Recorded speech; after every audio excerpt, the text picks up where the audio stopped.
Hello, everyone. I'm Jennifer Belanger with Back Pocket Studios. Today, I am back with my good friend Phil Duncan with Pendragon Solutions, and we're going to talk about what is your new plan. So, with your business, plans are changing, and what do we need to know in order to make that happen?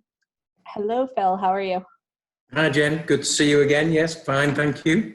Good, good. Super excited to dig in with this. I'm guessing that you're going to have all kinds of goodies for us today. Well, we'll try. We'll see what we can come up with.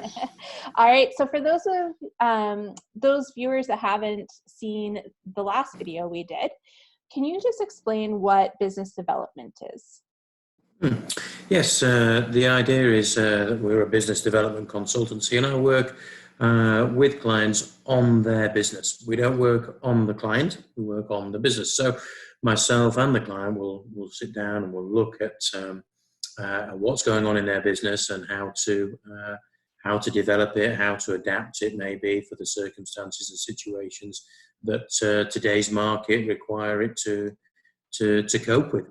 It's not necessarily growth. Lots of people hear business development and think, business growth. And sometimes growth is not the right thing for the company, or at least not at that time. It could be about being more efficient, or, as I was saying, about adapting and changing to market conditions, which, of course, everybody is trying to do at the moment with their businesses and come up with a new business continuity plan, as to what they should do now that's different from what they were doing before. And importantly, going forward, perhaps what they're going to do in the future. Is this going to see a new type or method of doing business, or a new world almost, of business going forward? Yeah, one of the things that I'm super excited about this conversation with you is a lot of us, like myself, have done business plans in January. And, you might have a 6-month business plan, 1 year, 5-year, 10-year, whatever it is.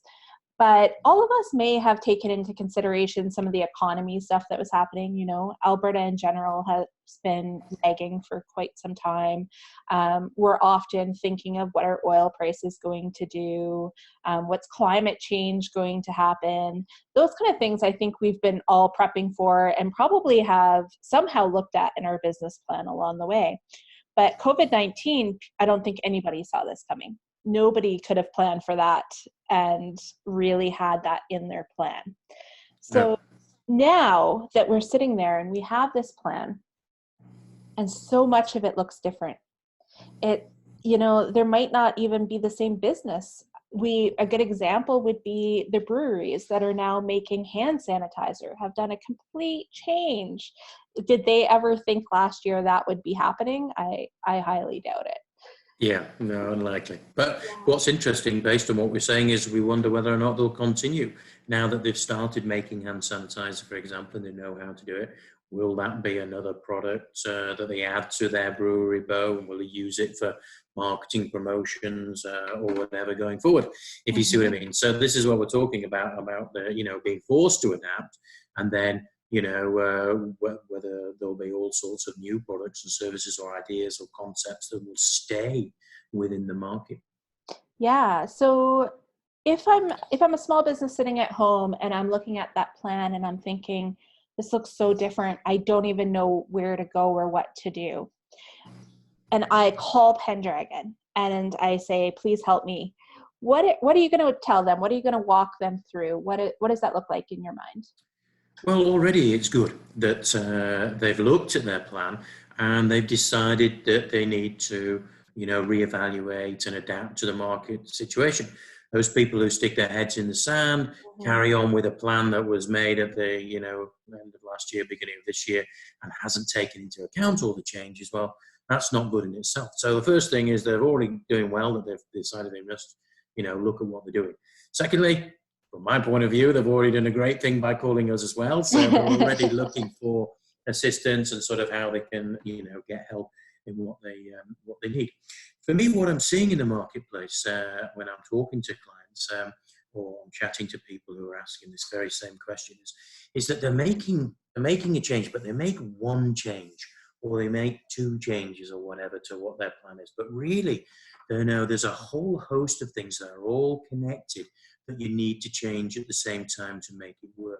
So the first thing, of course, is changing your plan, both your short term and your medium term, and understanding that it could have consequences for your long term plan as well. And then if we look at what we were talking about there with products or services, products and services that you didn't already offer, should you that you discover you're capable of offering, should you be adapting and bringing those into your business. And often products and services that companies had that weren't the priority for them suddenly become the new focus of their business. So a really good example might be a hairdresser or a massage therapist who maybe sold some sort of sold products to clients as they were leaving, sort of conditioners or shampoos or whatever, and a massage therapist maybe oils and that kind of thing.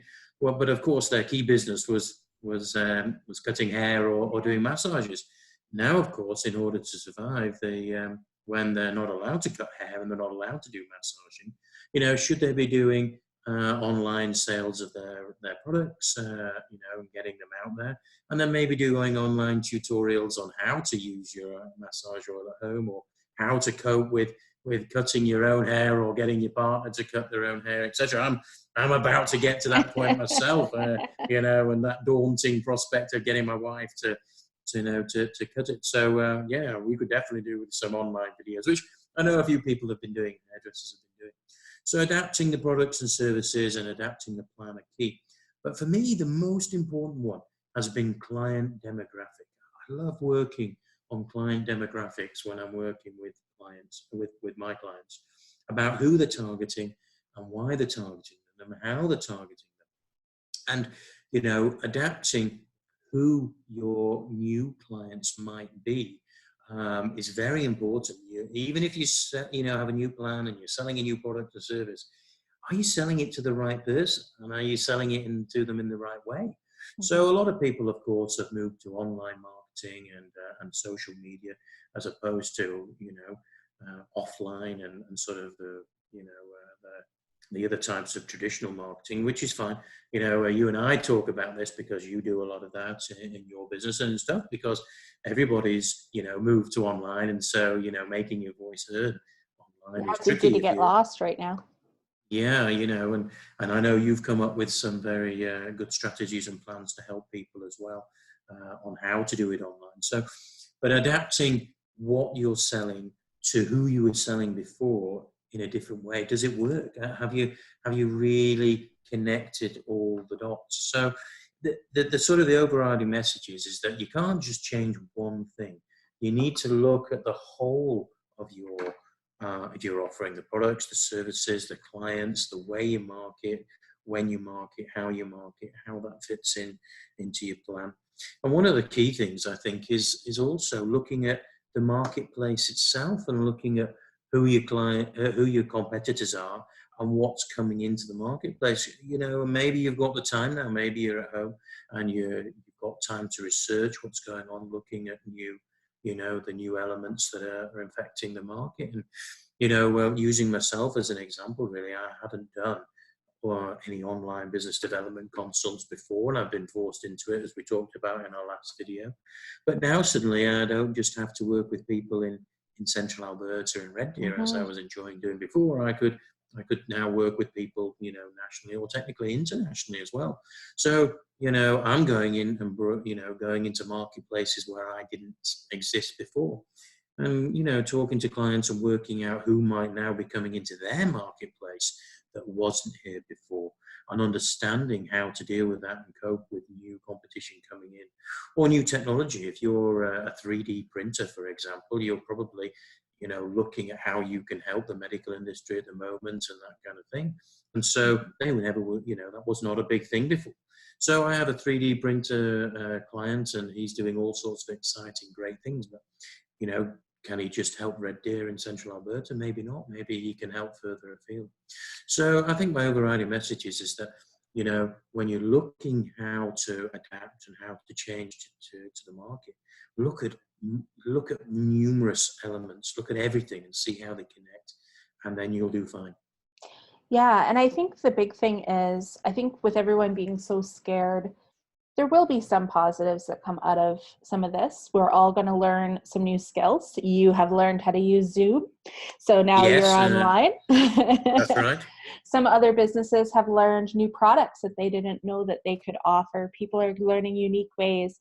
And we're finding, I think, some human connection that might have been lost because when all shuts down, all we have sometimes is that telephone or that, one-to-one Zoom call in order to make those connections. So I'm excited out of all the sadness and craziness that is happening to see what little buds of new creativity come.